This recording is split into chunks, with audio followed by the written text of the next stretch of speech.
Alright, got an update here. I've gotten a total of 10 pads removed and ready to go.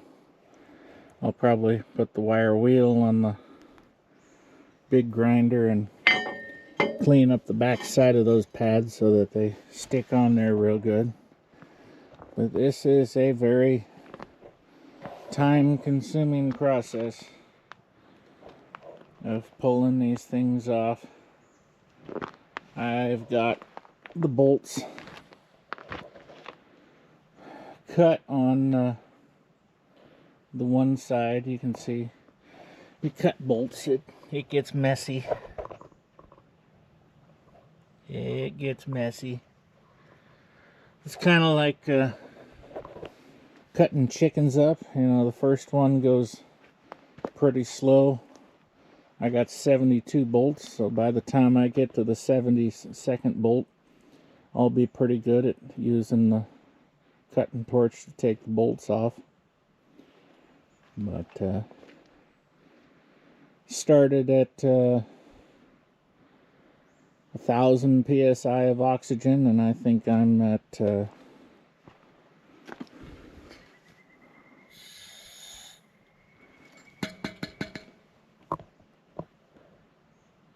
I'm a little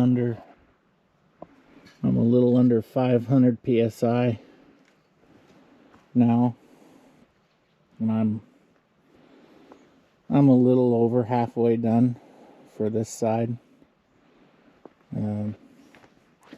Somebody has replaced bolts on this thing before, so you can see this is the bolt that I salvaged as a sample to go get new bolts for the machine. And then this is another one here. You can see why I can't put a socket on these things. You know, that's a brand new one. You know, you can't, there's nothing left of that thing to put a socket on and turn it out. So I mean, that is just insane how much wear and tear there is on that, because this is probably an original bolt to the machine from around 1960, so it's served its life very well, but it is done for. These can't really see on the old nut, but on the new nut you can see these little depressions, and if I hold it just right, you can see the threads are kind of squeezed down there. And they basically thread on. This side is going against the underside, and then this side, when it gets just about all the way through, it hits those squish threads, and it acts as a locking nut, but there's none of the fiber. You don't have the fiber locking nut in there. So I've got enough here to do the one side so far. 70, I think it's 72. Yeah, 72. 36 links times 2. Yeah, that should be 72. So I think with sales tax, it'll be a little bit under $90 a side. So basically $180 worth of nuts and bolts. And I'm gonna try and put 12 on at a time, because if I can put 12 on at a time, I'll only have to move the machine 3 times. If I do less than 12 at a time with 36 per side, I'd have to move the machine a 4th time. So Yeah, I've got all these knickknacks laying around here. That one might be extra thin. It's just, you know, the amount of wear and tear on those things is pretty impressive. So I'm going to have iron rock laying around here. I'll probably have to go around with a magnet, or I can wind up having a flat tire here. So the fun continues. You can see here, now that I've been able to kind of look at this, they put this stainless weld on here, and it marked where these two links are, because these are the two links where it would have normally been able to be taken apart. This would be considered the master link, I guess. So, oh man, yeah, this is the concept of getting your pads with them already installed on the chains. You can save an incredible amount of labor. This is incredibly labor intensive to pull these pads off from the old chain and install them on the replacement chains. So, but you go to any supplier that I know of, you know, John Deere is just going to laugh at you, because, and the aftermarkets, they're not going to have nothing, because these things with 2 bolts per pad, they are just straight up obsolete. Unless you can find a machine for parts that has them on it, you're not going to find them. So anyway, that's the progress report of my blood, sweat, and tears, or the mud, the blood, and the beer, whichever you want to call it. So until next time, bye. All right, continuing saga. A little bit of throttle. See if I can blow this up.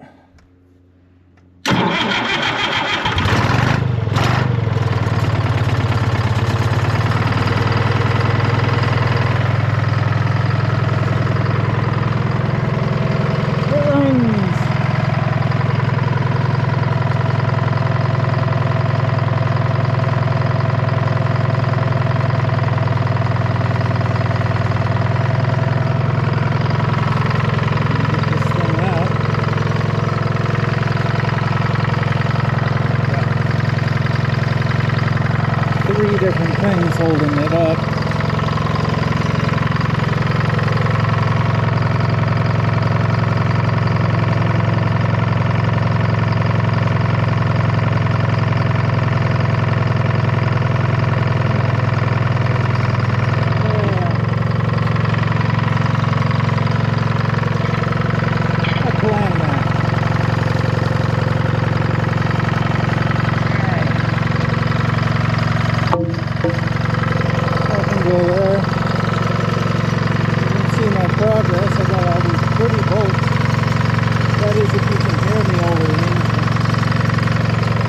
Now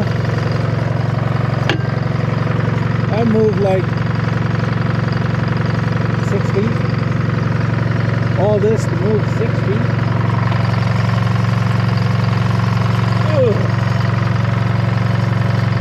Without bumping the control levers.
somewhere to put my foot again.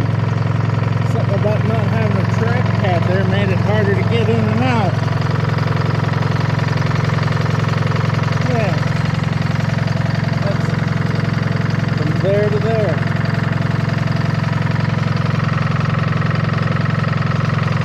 Okay. More fun.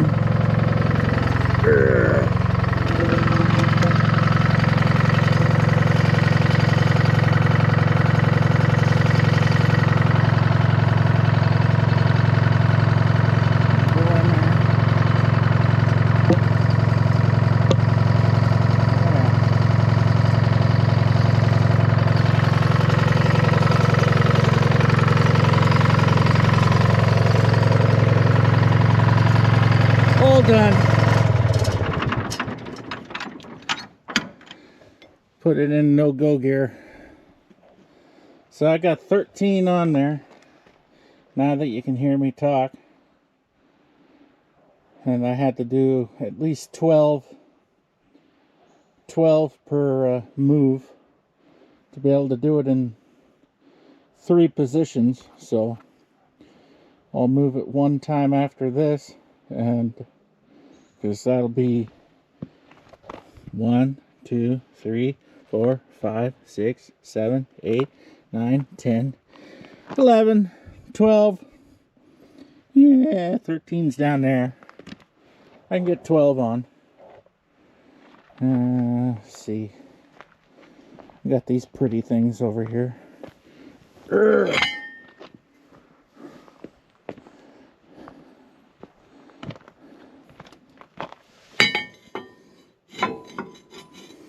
Line up the hole. Put the bolts in. I did the whole side and I still got around 175 psi left, so I thought that was pretty good. And this is my money box, one of multiple. Now I got more space to set the box down. Yeah. Hopefully. Always fighting dark.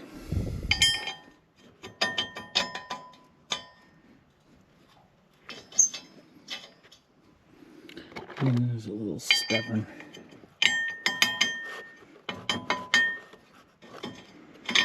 Yeah, they'll go in. They just need a little bit of encouragement. So that's the process. This is the antique that I was originally contemplating reusing, but you know,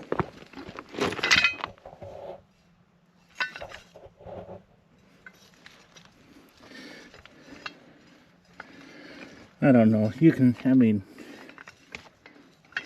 that's not even moving, and I'm moving this thing back and forth like that.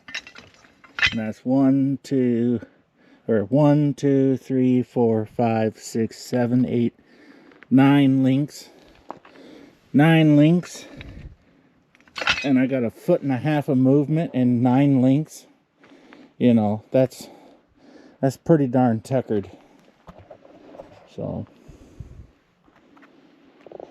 that's continuing saga.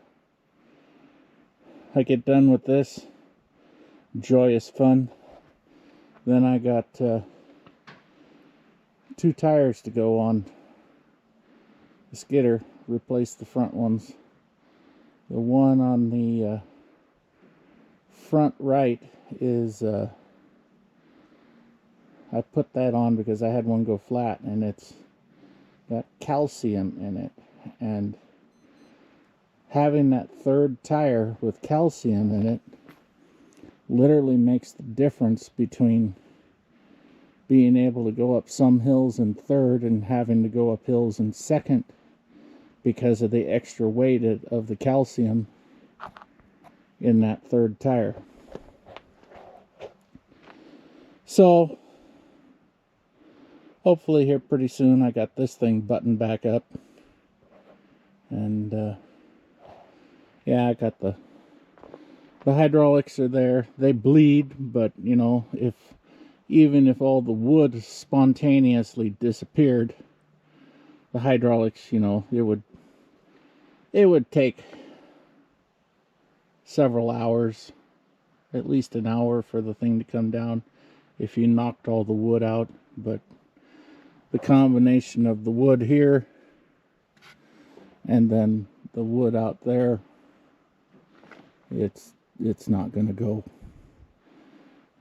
You would have to start the machine up and deliberately compromise the wood to make the thing go down.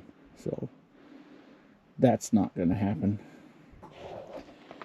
Anyway, that's what's up. Hopefully one more video. Oh, and I am not wanting these things to come loose, so I'm going to give this a go. Between the lock nuts and Loctite, they're gonna stay on there, and they're gonna stay on there real good. So yeah, I get all these pads on, and then I need to get out the press, and I need to press off the bad link on the end of this, on the end of that set chain, rails, whichever you want to call it.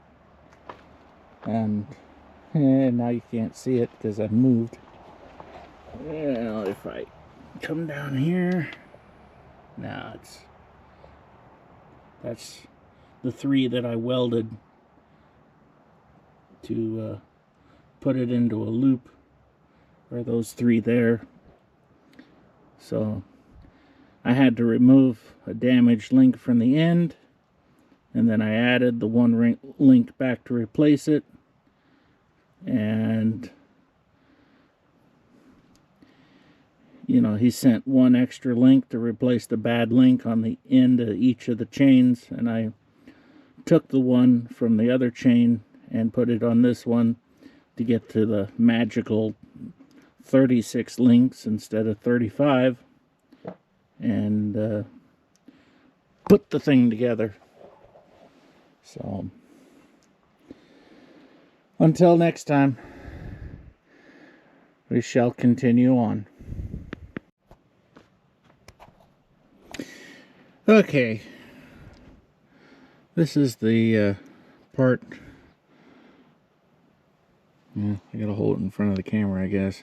Otherwise you won't see nothing.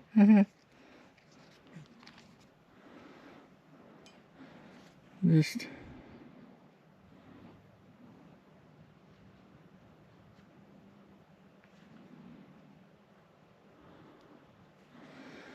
enough to make these a nuisance for the next guy, I guess. Of course, it would help if I didn't push the trigger button while I'm trying to concentrate on the camera. That always helps.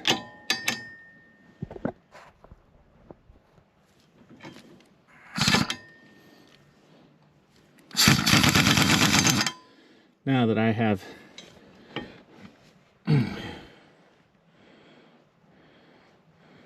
this stuff all over my finger because I coated the there we go.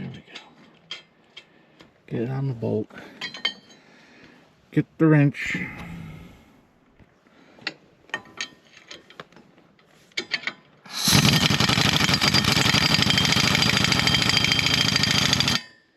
And now we can go.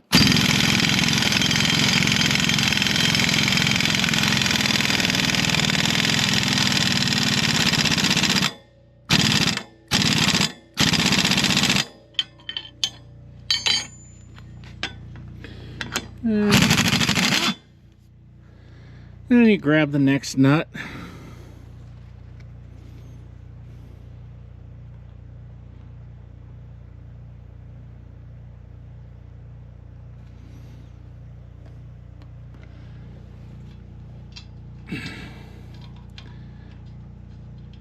see me. It can't see it. It's underneath the...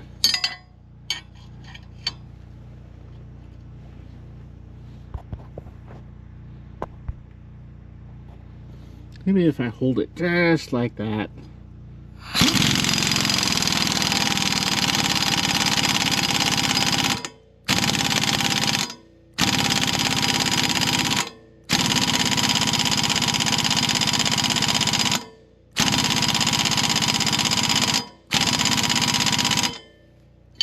I decided I couldn't use the 1-inch air gun because these are 5/8, and 1-inch air gun will rip a 5/8 bolt to shreds. Because 5/8 bolts, I couldn't find a torque spec over like 280 foot-pounds, so I'm staying with the 1/2 inch.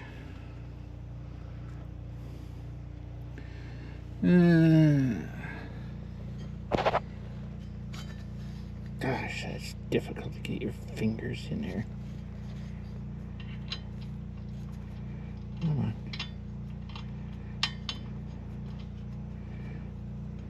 Of course, it would really help if I could. Nah, you really can't see anything.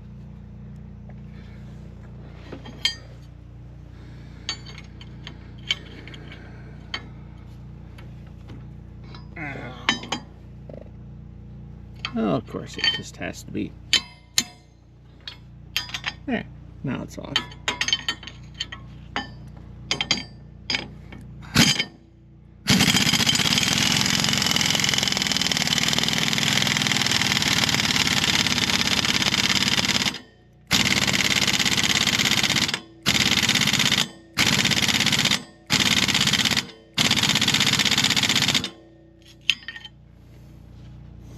And you just transfer it over to the next one. Grab the next nut.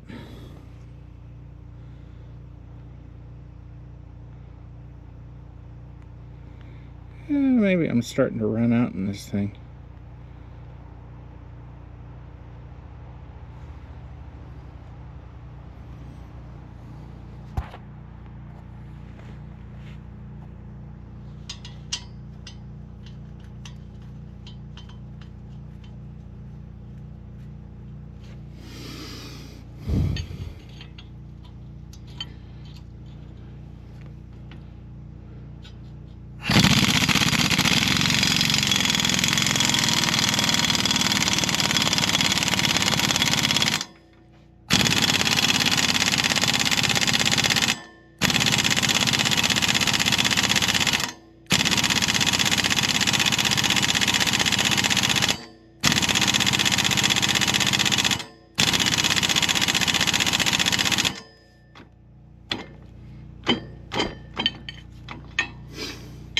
Or we can just keep going on and on.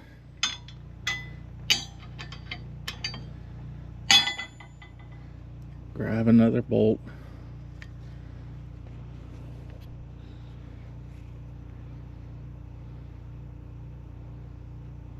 Yeah, there's not as much in there as there was. Well, I mean,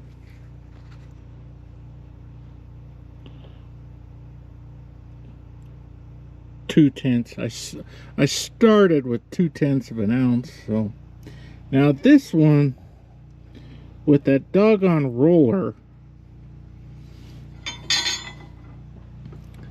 that is the pain in the butt.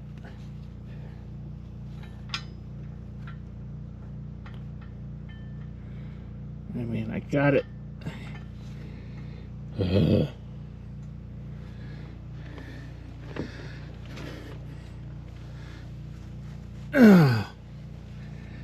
How on earth are you supposed to get your hand in there?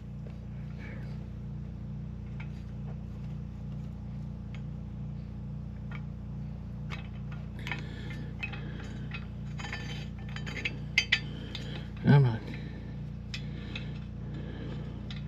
Onto the bolt. Come on. All the planets are aligned.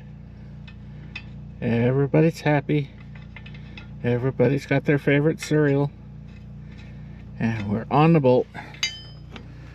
And stick it on there.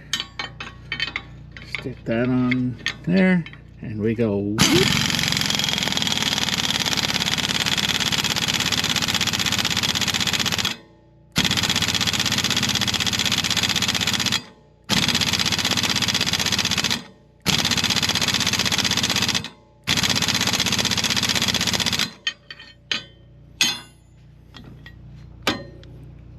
Put that on there. Guess I can use the sticky one. This thing turn off? No, it's still going.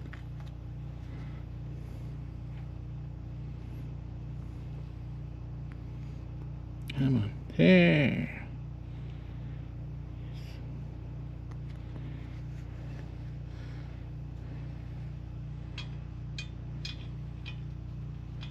Easier to get to the front one.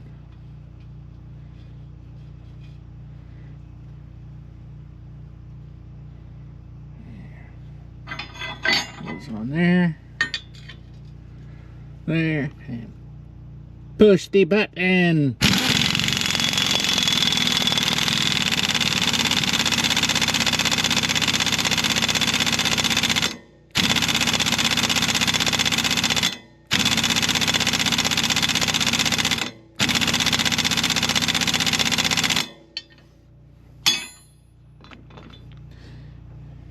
Getting the gist of how this is done yet.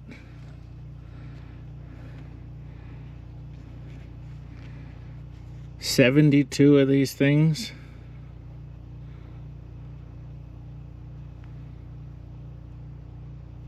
I would say that squeeze tube is just about empty.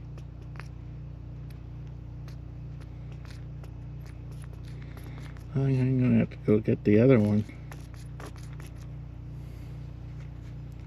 That's enough for that one, but that's...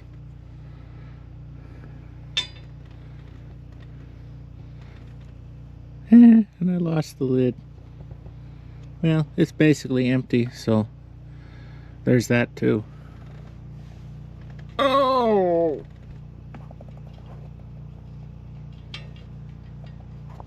Come on. Come on. There. Onto the bolt we go. Wrench onto the nut. And then we push the big red, well, it's not a big red button, it's a black button, but we can call it the big red button because it goes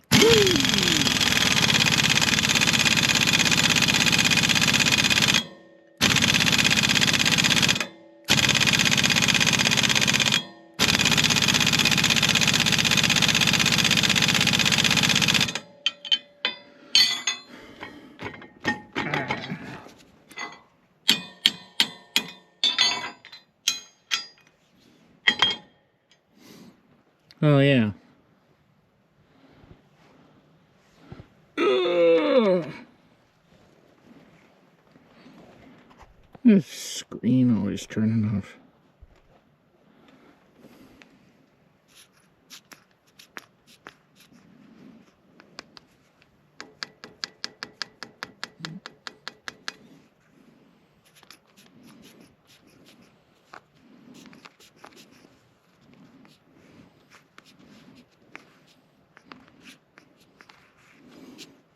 No, I think I gotta get another one. But, you know, you've got the gist of the matter. So, now you know what it's like to put track bolts in. The vast majority of machines out there are not going to have 2 bolts per pad. The vast majority of machines are going to have 4 bolts per pad. It's only because of the vintage of this machine and being a smaller machine that it was originally sold with 2 bolt pads. So if I were to go to an aftermarket outfit and order pads for this thing, they would be 4 bolt pads. That's why we cannot buy brand new aftermarket links or chains, whichever you want to call it, to put these pads onto, because the aftermarket, as far as I know, they don't make chains or links with the 2-bolt configuration. So you're stuck using parts from the used market. So that is the logic behind that. So anyway, I don't know if I'll film any more of this. It's getting down to the, you know, putting track bolts in is putting track bolts in. So I think I will call it a wrap on this project. And I thank you for watching, and tune in next time. See you later. Bye. Alright, everything's done. Hood is on, bolted down, so I can officially take all the prop rods out. And the track is fully assembled, so now it's a matter of prepping the one for the other side and doing that. It was a little tight, so I bled some grease out so that it has some slop. It was just absolutely stick straight. I couldn't even flex it, and now I can flex it. So I didn't want to break another link and then have this thing out of commission again until I fix the other side. So now I can start it up and move it. And well, before I do any work, I gotta get the fire extinguisher on it, but hopefully they don't have a hissy fit over final prepping and removing of the wooden structure, and then I'll put the fire extinguisher on it before I'm actually making money with it.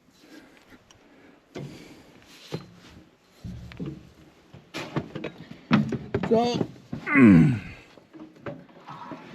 yeah, let's see what this old dinosaur. Light off again.